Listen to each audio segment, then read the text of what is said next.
Hi, it's Andy Busch Economist, and moving my clients from chaos to confidence to make better decisions. And I'm shooting one from the home office today. We'll do a quick spin around here just to show you what that looks like.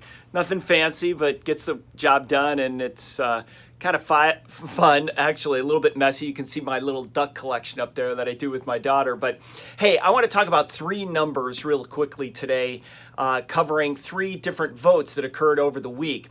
The first one I want to talk about is the vote that occurred in the UK. Now, this was after Boris Johnson got the largest majority in Parliament since Margaret Thatcher, with over 80 seats in the majority. And they had another vote on the deal that was negotiated back with the EU, and they passed it 358 to 234. And that deal sets the groundwork for the negotiations that are going to go on for the next 11 months with the UK and the EU. And I want to say this is really good news in the sense that it sets some of the uncertainty aside as the UK negotiates. And again, just as a reminder, the negotiations with the EU are critical for the United States because whatever the EU negotiates with the UK is eventually going to be exactly the same deal that the EU somewhat negotiates with the United States. So keep that in mind. The next number up on the schedule here is, of course, the impeachment vote, and that was almost straight along party lines in the United States, 230 to 197.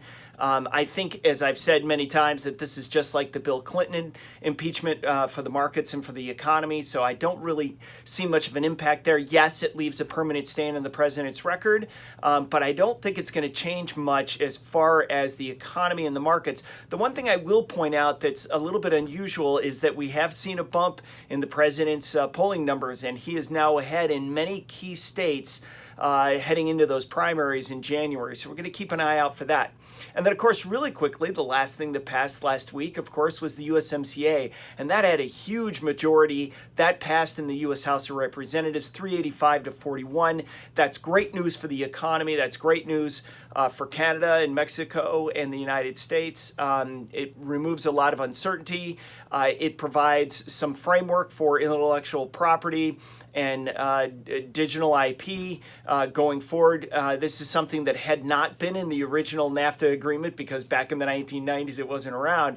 But this is really a framework for what we can negotiate with other trading partners going forward, Taiwan perhaps, but certainly, again, circling back to the UK. So that's something we want to keep in mind going forward is take a dive into that. I'll talk a little bit more about that in some coming videos, but that's something we want to really be pleased about, and the markets certainly respond positively to. All right, I'm Andy Busch, economist, and moving my clients from chaos to confidence to make better decisions, gearing up for the holidays and gearing up for Christmas.